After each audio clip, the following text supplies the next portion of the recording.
Perjalanan panjang selalu dimulai dengan langkah pertama. The long journey start with the small step. Nasihat beliau itu kita apapun jati diri kita itu selalu menjadi rahmatan lil alamin. Mendesain dan membangun jalan lingkar yang dari Madaprama yang sekarang dikenal dengan Jalan Haji Abu Bakar Ahmad. Ikut memikirkan dan merancang pembangunan pelabuhan Kilo. Nasib Dompu ini terletak di tangan kita semua, terutama anak-anak muda, dan juga disegani oleh daerah-daerah lain di Indonesia. Go internasional. Ya.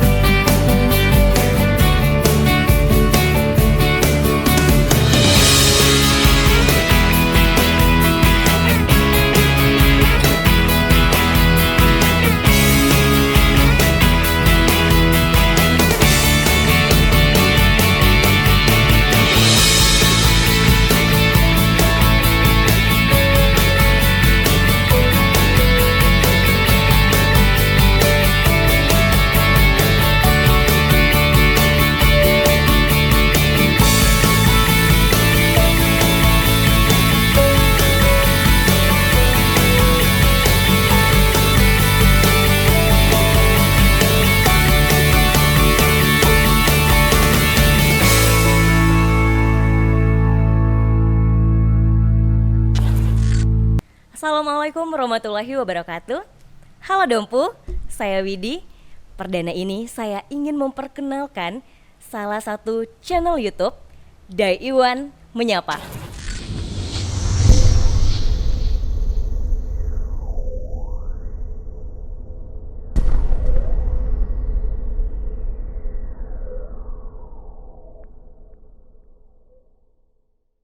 Pada channel YouTube ini akan mengupas tuntas tentang isu-isu yang ada di Kabupaten Dompu bersama narasumber-narasumber yang dapat memberi solusi untuk Dompu.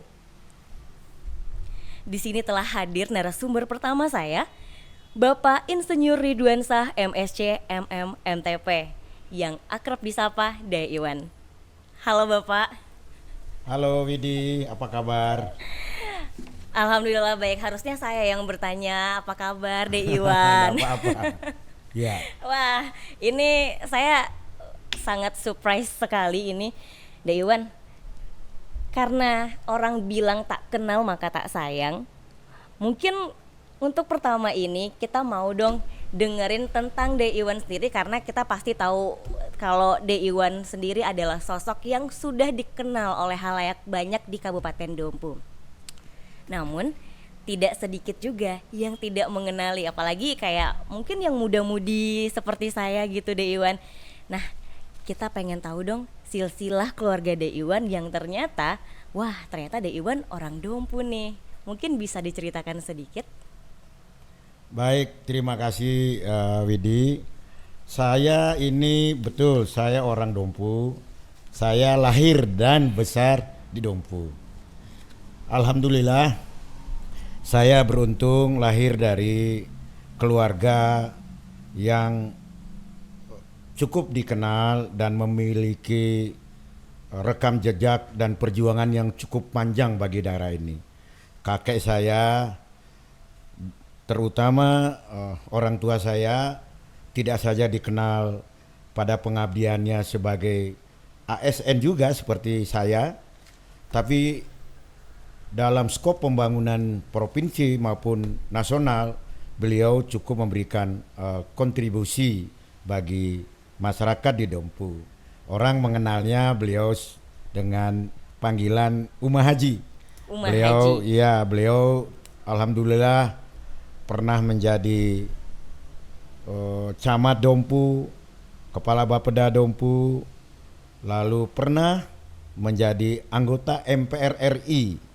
Pengabdiannya untuk Dompu diparipurnakan menjadi bupati pada tahun 1984 hingga 1989. Wow, Masya Allah, karir yang cukup panjang ya di birokrasi, berarti sudah turun-temurun nih Dai. Baik Dai Iwan, Kalau bisa tidak diceritakan sedikit tentang keluarga dari De Iwan sendiri? Ya, saya memiliki 3 orang anak. Ketiga-tiganya itu laki-laki, kira-kira seumur dengan Widi. Wah, masih Ya, cukup yang muda. paling besar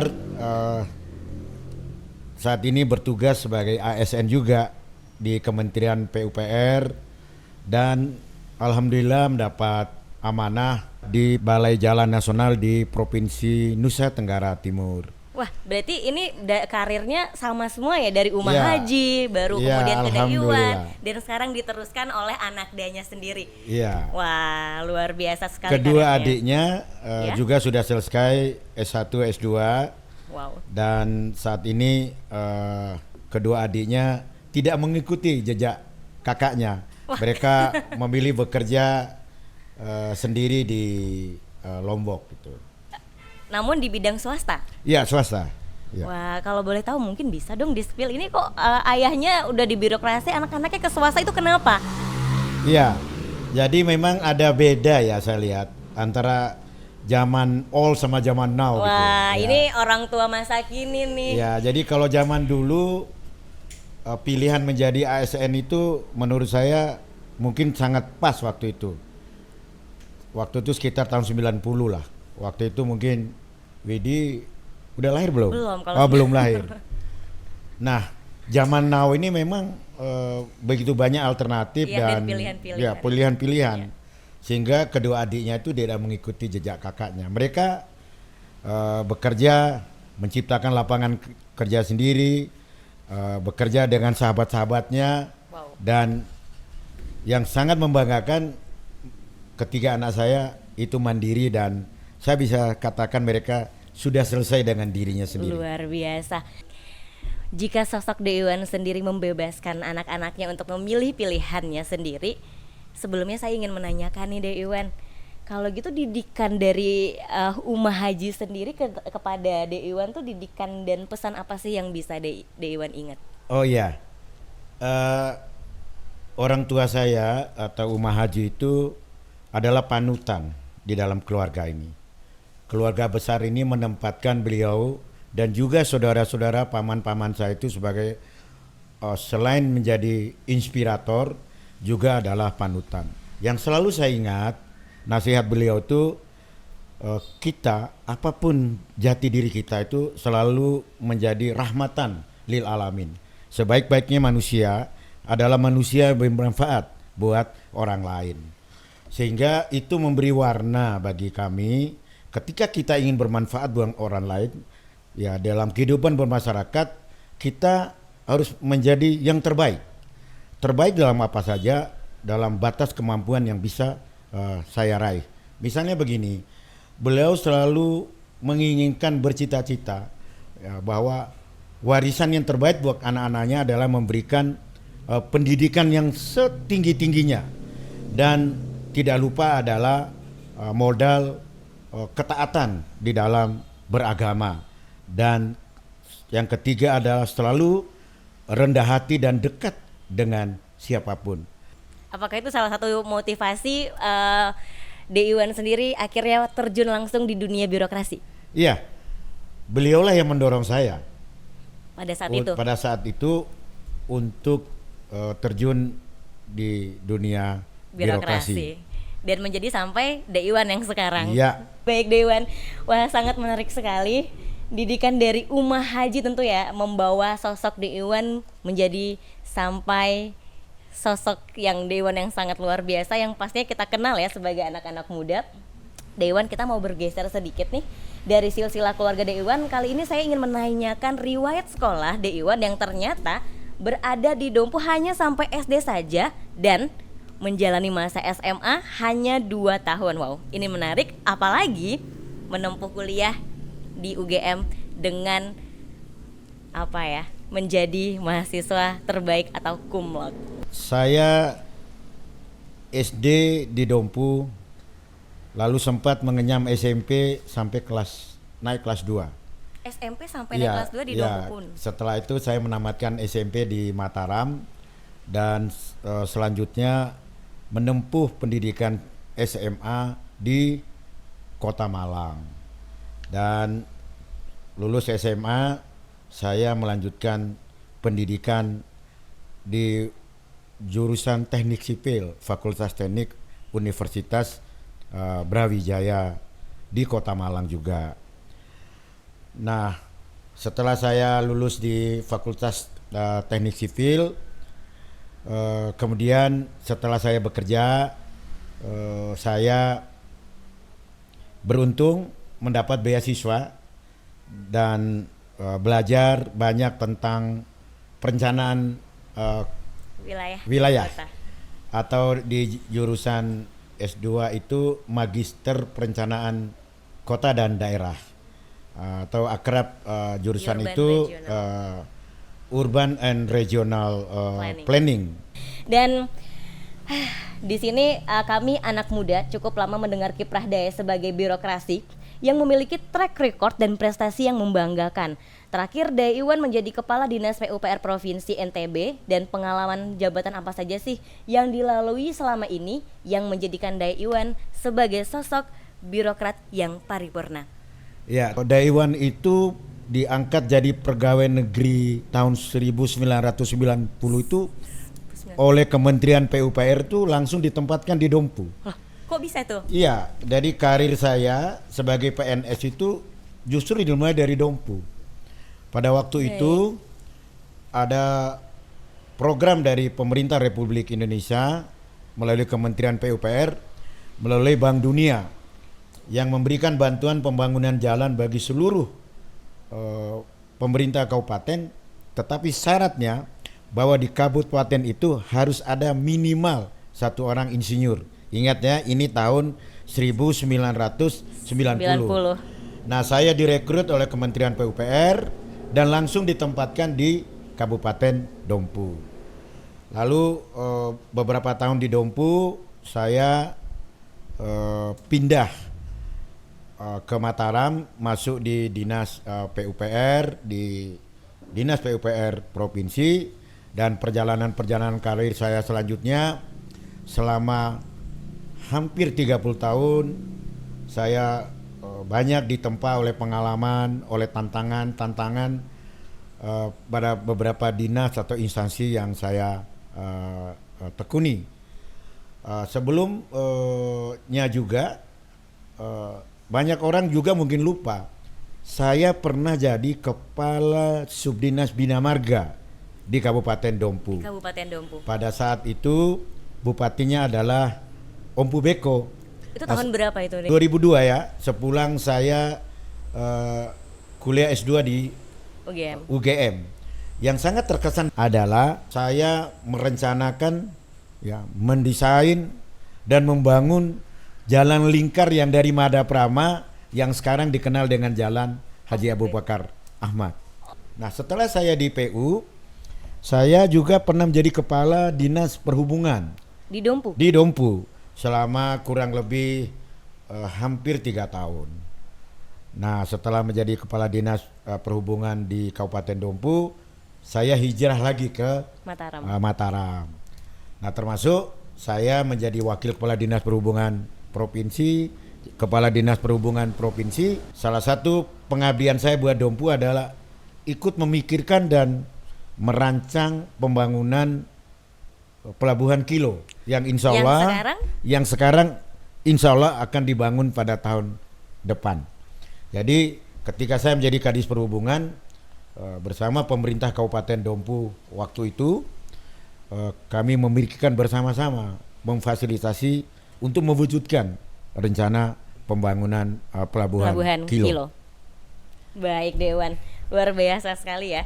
Nah, selain jabatan-jabatan formal di pemerintahan, Daya juga sangat populer dengan penugasan khusus seperti menjadi komandan lapangan di event-event internasional sekelas MotoGP dan MXGP. Seperti apa sih serunya mendapat penugasan yang apa ya namanya ya, pastinya yang kalau kita tuh bagi kita tuh keren gitu. Iya. Ya, alhamdulillah. Jadi saya ini sekali lagi bersyukur saya mendapat kepercayaan, dan saya ini orang yang senang menerima tantangan gitu. Wow.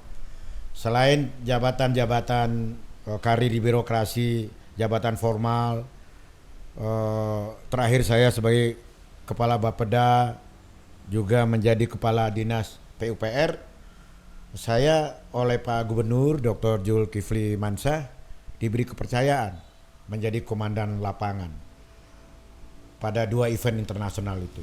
Jadi sederhananya begini, ketika waktu itu kita dilanda oleh COVID, tentu semua daerah termasuk NTB bahkan seluruh dunia mengalami stagnasi dalam pembangunan ekonomi. Betul sekali. Nah, di mata Bapak Gubernur Zulkifli Mansah dan kami semua para pembantunya memandang bahwa salah satu cara tidak biasa untuk menjadi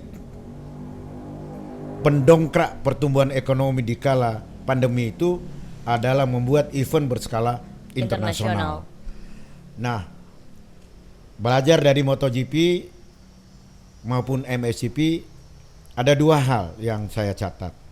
Pertama, bahwa dengan kita mengadakan event-event internasional seperti itu adalah cara yang paling pas untuk menggaungkan NTB, menggaungkan Lombok, menggaungkan Sumbawa di dunia internasional. Karena siapa yang tidak kenal Lombok? Siapa Betul yang sekali. tidak kenal Sumbawa? Nah, ini kita kemas sehingga dengan semakin dikenalnya Lombok dan Sumbawa, harapannya itu akan menarik minat investasi, menarik program-program dari luar, sehingga masuknya investasi, naiknya tingkat kunjungan wisata ke Lombok dan Sumbawa ini akan menimbulkan multiplier effect bagi ekonomi di daerah. Itu yang pertama, mempromosikan dan menggaungkan Lombok dan Sumbawa. Baik. Nah, pengalaman menjadi komandan lapangan pada event MotoGP maupun MXGP ini mengajarkan satu hal, bahwa diadakannya event itu menimbulkan eksternalitas positif bagi daerah. Contoh, kalau tidak karena MotoGP tidak akan ada bypass. Betul. Kalau tidak karena MotoGP tidak akan ada bandara internasional Dan yang segala akan akses diperpanjang lainnya. runway-nya. Tidak akan ada hotel-hotel atau homestay dan lain-lain.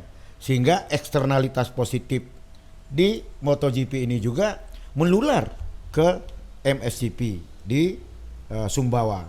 Kalau tidak karena MXGP, mungkin pemerintah pusat tidak akan memperpanjang runway Bandara Sultan Kaharudin di Sumbawa, tidak akan membangun jalan dan jembatan di Samota. Dan kesimpulan kami bahwa dengan adanya event-event internasional, saya ingat kata Pak Gubernur bahwa perjalanan panjang selalu dimulai dengan langkah pertama. The long journey start with the small step. Baik, Pak Iwan. De Iwan. Baik, De Iwan. Seperti yang tadi disampaikan, adanya event internasional membawa dampak positif seperti MotoGP nih. Tapi kan MotoGP, event-event internasional lainnya itu kan pasti dikenal dengan itu mungkin hanya ada di kota-kota besar saja. Pertanyaannya nih, apakah mungkin event-event internasional tersebut diadakan di Kabupaten Dompu? Ya, itu memang saya pikirkan dari awal gitu, bahwa yang penting kita sudah memulai. Saya lihat potensi Dompu tidak kalah. Dompu tidak kalah indah, tidak kalah banyak destinasi yang bisa mendatangkan orang gitu loh. Tetapi untuk diingat bahwa event-event internasional seperti itu tentu memiliki persyaratan-persyaratan. Nah, waktu itu Dompu dan Bima juga menjadi pilihan alternatif atau opsi untuk mengadakan event sekelas MXGP. Tapi pada saat itu, mungkin juga saat ini kita terkendala pada soal akomodasi. Tetapi itu tidak akan menyurutkan kita. Selalu ada cara ketika kita punya keinginan. Saya yakin pada saatnya nanti bukan sekedar sekelas MXGP, Dompu pun bisa kita ledakkan dengan event-event internasional yang kelasnya tidak akan kalah dengan motocross Grand Prix atau MXGP. Jawaban saya sangat mungkin dan itu menjadi mimpi saya. Bagaimana Dompu yang sudah mendunia misalnya dengan lakeinya, yang mendunia dengan tamboranya yang mengguncangkan dunia, pada saatnya nanti akan menjadi destinasi yang berbasis pada sport, tourism, dan ini menjadi tantangan buat saya, buat seluruh masyarakat Dompu untuk menduniakan Dompu lebih luas lagi pada masa-masa yang akan datang. Saya rasa itu harapan semua dari kita ya, dan tentunya semoga Dompu kedepannya bisa seperti yang De Iwan harapkan, tentunya bersama De Iwan dan juga solusi untuk Dompu. Di channel YouTube ini akan ada solusi-solusi, banyak solusi ya tentunya nanti ke depannya untuk Kabupaten Dompu. De Iwan, saya bergeser sedikit, semakin ke belakang semakin menarik. Ini Day, begitu lengkap perjalanan karir, penugasan yang pernah Day emban, dan juga mungkin bisa diceritakan pengalaman menarik lain yang belum disebutkan tadi Day ya. Apakah ada penugasan di luar negeri atau mungkin pengalaman juga dalam menulis sebuah buku? Tadi kan pengalamannya udah banyak sekali dan juga tentunya De Iwan ini adalah sosok yang sangat memotivasi sekali, terutama untuk saya anak-anak muda mewakili dari teman-teman saya di Kabupaten Dompu. Iya, baik. Terima kasih. Saya memang punya pengalaman yang sangat terkesan ya. Beberapa kali kunjungan penugasan ke luar negeri itu, lalu juga menulis beberapa buku. Nah, kunjungan ke luar negeri misalnya yang terakhir kemarin saya mendapat penugasan untuk melakukan studi tiru tentang pengelolaan MotoGP di Italia. Setelah itu bagaimana menjajaki untuk menghadirkan event sekelas Formula One di NTB, di Mandalika, dan melakukan kunjungan ke Dubai. Wow. Nah, kunjungan-kunjungan sebelumnya antara lain yang saya masih ingat ketika saya jadi Kadis Perhubungan, melakukan kunjungan bersama Bapak Wakil Gubernur ke Hiroshima. Ke Hiroshima itu khusus studi mengenai bagaimana manajemen pengelolaan pelabuhan penyeberangan. Nah, hasil kunjungan itu dan studi-studi yang saya lakukan beberapa kota di luar negeri, termasuk di Singapura, selain Jepang itulah yang kami terapkan. Nah, dulu kita masih ingat bagaimana kumuhnya, bagaimana semrawutnya penyeberangan dari Lombok ke Sumbawa, atau sebaliknya. Nah, hasil dari studi tiru itulah yang kita terapkan dan alhamdulillah penyeberangan di Pototano Kayangan ini berangsur-angsur membaik.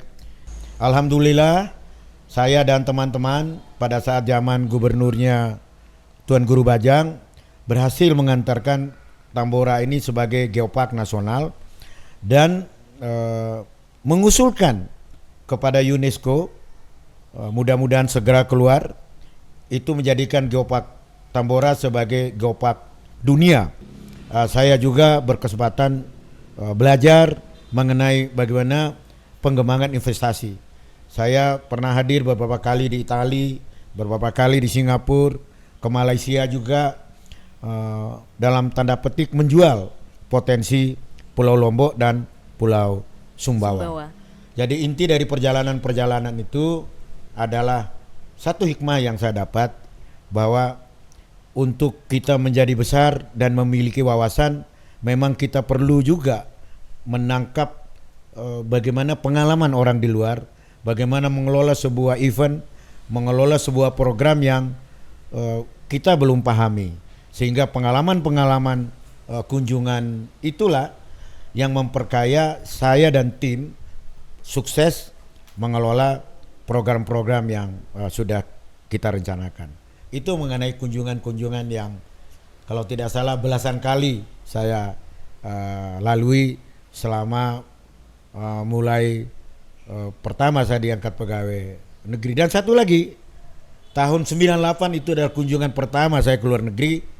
Saya menjadi pemakalah di Kongres Jalan Sedunia. Pemakalah di Kongres Jalan Sedunia di Toronto, Kanada. Pada kunjungan pertama? Kunjungan pertama saya ke luar negeri. Saya menjadi pemakalah dengan judul Kabupaten Road Maintenance in Eastern Indonesia. Pemeliharaan jalan kabupaten di Indonesia Timur. Itulah kali pertama saya kampi di forum internasional di Toronto, Kanada. Nah, selanjutnya mengenai buku, saya memang orang yang selalu belajar dan ingin terus menambah wawasan dan pengetahuan saya. Menulis dan juga menjadi kontributor bagi beberapa buku saya alami, terutama ketika saya menjadi kepala Badan Perencanaan Pembangunan Daerah di provinsi. Antara lain saya menulis buku tentang melawan kemiskinan dari desa. Ya. Selain buku mengenai melawan kemiskinan dari desa, saya juga bersama-sama dengan beberapa penulis menulis buku yang judulnya agak unik, TGB Nomics. Dewan, kesimpulan saya Dewan adalah sosok birokrat yang cukup cerdas dan juga penuh dengan pengalaman. Dewan kan sudah paripurna nih. Tapi pastinya Dewan udah dengan pengalaman dan juga seperti tadi hal yang ingin Dewan lakukan. Pasti banyak hal yang ingin dilakukan terlebih untuk Kabupaten Dompu sendiri. Sekarang ada rencana besar apa sih ke depan untuk balik ke Dompu? Atau mungkin ada mimpi, ide-ide perubahan yang ingin Dea lakukan seandainya nanti Dea menjadi pengambil kebijakan di Kabupaten Dompu? Ya, tadi sudah saya sampaikan bahwa yang selalu terngiang-ngiang dalam kepala dan saya resapkan dalam hati saya, bahwa selalulah menjadi rahmatan lil alamin, selalulah menjadi memberikan pengabdian yang terbaik buat daerah ini. Sebagaimana orang-orang Dompu yang lain, tentu saya juga punya mimpi bagaimana Dompu kita bersama, Dompu yang kita cintai ini selalu membaik dari waktu ke waktu. Di sisa umur saya ada satu cita-cita saya, belum lengkap pengabdian saya sebagai ASN ini ketika saya belum menuntaskan apa yang menjadi cita-cita masa lalu para pemimpin-pemimpin kita dari waktu ke waktu. Oleh karenanya tentu tidaklah berlebihan ketika saya juga sebagai anak manusia, orang biasa, ya, berkeinginan, ya, saya masih diberi umur, masih diberi kesehatan dan memiliki pengalaman yang saya pikir, pengalaman dan rekam jejak yang saya punya, mungkin apabila masyarakat Dompu menginginkan, itu adalah modal yang cukup untuk saya kembali sini. Mau jadi apa besok, saya kembalikan pada rakyat Dompu. Tentu mimpi-mimpi besar itu tidak lahir dari saya.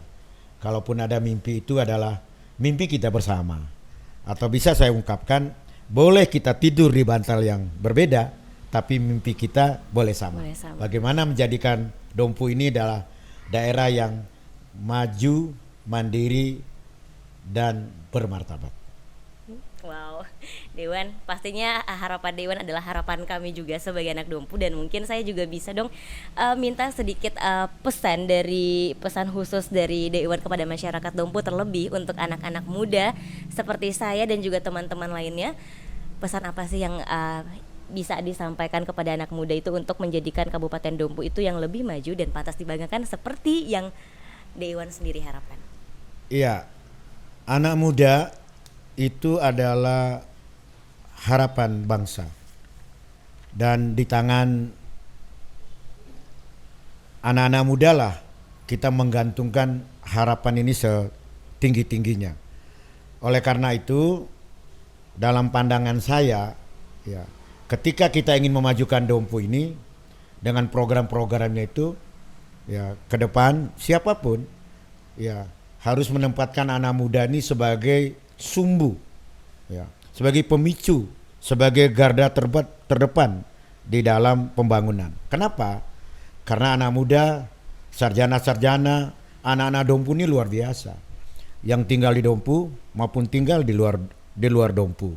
Oleh karenanya harus diciptakan ruang bagi anak-anak Dompu ini, bagi anak-anak muda ini untuk secara optimal, ya, mengembangkan potensinya sehingga mereka tidak menjadi penonton buat pembangunan ini. Justru mereka lah yang harus menjadi subjek ke depannya. Pesan saya, anak Dompu harus optimis. Nasib Dompu ini terletak di tangan kita semua, terutama anak-anak muda. Wow. Last question. Wajah Dompu seperti apa yang ingin De Iwan lihat di masa depan? Saya merindukan Dompu yang bisa dibanggakan oleh rakyatnya. Dompu yang ketika kita ucapkan itu bergetar di dada kita. Kita harus bangga punya Dompu. Menumbuhkan kebanggaan itu tentu harus ada sebabnya. Kita akan bangga ketika orang Dompu ini orang Dompu yang sehat-sehat. Kita akan bangga ketika orang Dompu ini orang Dompu yang cerdas. Kita akan bangga ketika orang Dompu ini orang yang religius, orang yang menghormati orang tua, orang yang memaham tentang agamanya. Jadi sekali lagi saya memimpikan Dompu ini Dompu yang membanggakan bagi kita orang Dompu dan juga disegani oleh daerah-daerah lain di Indonesia. Go internasional. Ya. Baik De Iwan, terima kasih banyak untuk waktunya. Kayaknya ini udah nggak kerasa. Itulah sosok De Iwan, warga Dompu. Beliaulah sosok De Iwan itu, dan itu adalah sedikit tentang De Iwan. Dan saya harap seluruh masyarakat Dompu bisa terus menonton channel YouTube De Iwan Menyapa selanjutnya untuk lebih mengenal sosok De Iwan dengan wajah Kabupaten Dompu dari kacamata-kacamata narasumber yang akan kami undang. Tentu saja bersama di De Iwan Menyapa.